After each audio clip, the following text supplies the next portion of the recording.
আপনারা ভালো বোঝেন। আমার আবার আজ ৩৫ বছরের অভ্যাস পুকুর ঘাটে স্নান করা, এখনো যাই। তা আজকাল তো বেশিরভাগ মায়েরা যায় না আমাদের ওদিকে, সব বাড়িতে। তা আগে দেখতাম, কথাটা লক্ষ্য করে মিলিয়ে ঠিক কিনা। হ্যাঁ, দুই মা এক জায়গায় হলে কি যে ঠেরে ঠেরে বলে তারা বোঝে, আমরা বুঝি। ও দিদিটুকুনি বুঝলাম, তারপরে যে কি শুরু করলো বুঝলে শেফালির মা, আর বোঝা গেল। রাধে রাধে। তা বলছে ঠেরে ঠেরে কথা বলো, বল। তোমার পায়ের সোনার বাধা আমার বৌমার নাম টিরলা। এই রা রা রা কারো নাম হয়, পরিষ্কার করে বলো। তাহলে বলতে হয়, বলছি। কারো কাছে বলিস না বাপ, তোরে কানে কানে বলিলাম, কানে কানে বলিলাম, রাধা রাধা রাধা নাম কানে কানে শোনা।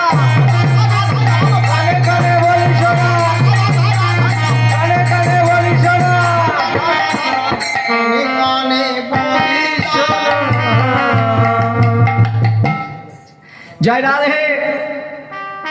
তাহলে চলো, আসলো চতুরেশ চূড়ামণি, তো চতুরেশ শিরোমণি বলছে ওই যে ওই মন্দিরের মধ্যে অচৈতন্য হয়ে আছে, কালা সাপে কেটেছে। আচ্ছা বেশ, ভালো হয়ে যাবে, চিন্তা করো না। কিন্তু ওখানে তো সবার যাওয়া যাবে না। কাদের যাওয়া যাবে না? বিধবা রমণ।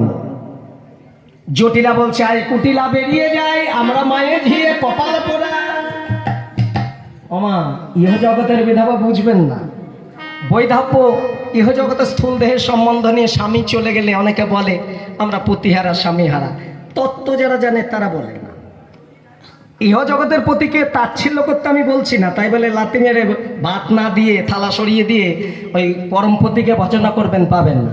ইহ জগতের প্রতি সেবা করতে করতে যদি সন্তুষ্ট করতে পারেন, ইহ জগতের পতির কৃপা আশীর্বাদ প্রাপ্তি হলে আমার জগৎপতি প্রাপ্তি হবে। জগৎপতি প্রাপ্তি হবে। হে জগৎপতি গোবিন্দ। সরাসরি হেড অফিসে সবাই যেতে পারে না। মনে করুন রাইটার্স একটা পেপার, সিগনেচার সই করাতে হবে, পারবেন যেতে? দুয়ার থেকেই বার করে দেবে। ওই কাগজটাই তৈরি হয়ে বেরিয়ে আসবে, কোনো একটা মাধ্যম দিয়ে পাঠাতে হবে। যার ওখানে যাতায়াত আছে সে পারবে, সে ঠিক রেডি করে এনে আপনাকে দেবে। তাহলে ইহ জগতের পতি হচ্ছে মাধ্যম, এই মাধ্যমটা আশ্রয়, এটাকে তাচ্ছিল্য করে কিছু হবে না। তবে ইহ জগতের পতিকে সন্তুষ্ট করতে পারলে পরমপতি গোবিন্দের কৃপা লাভ হয়। আর পরমপতি যার আছে সে কোনোদিন বৈধব্য যাতনা ভোগ করে না। রাধে রাধে। এটা একটা লীলার শিক্ষা।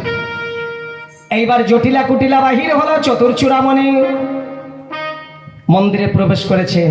ডেকে বলছেন, কোমল অঙ্গে হস্ত স্পর্শ করে ডেকে বলেন, ওগো রাধে রাধে গো,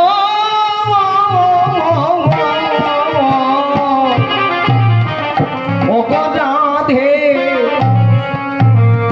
একবার নয়ন মেলে চাও গো ধনী, নয়ন মেলে চাও গো ধনী। সেই দেখো বলি যার লাগে হও পাগলিনী, এই তো আমি এসেছি ধনী।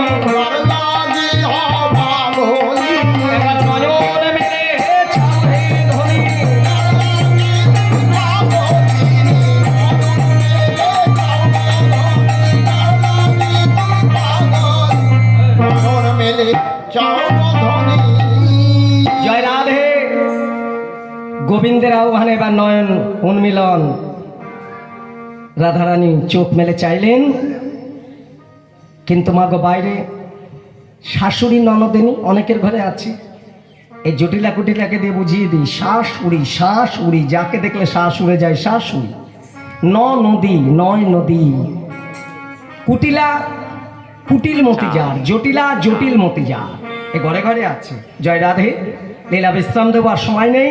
এইবার মনে মনে মন্ত্র পড়ে জটিলা কুটিলাকে দেখানোর মতন গোবিন্দ ওঝা হয়ে রাধারানীকে ঝাড়াচ্ছেন। কিভাবে? অবিষে যা রে যা, একবার নেমে যা, আদে রাধা অঙ্গ হতে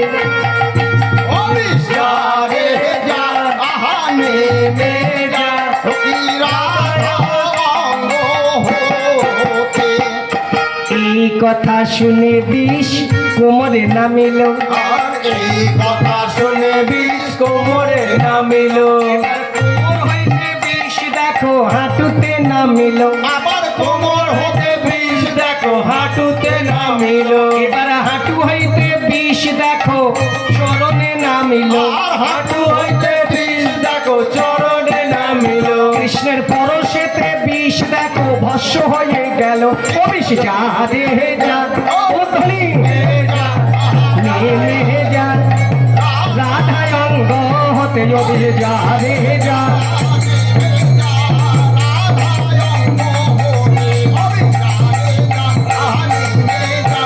রাধা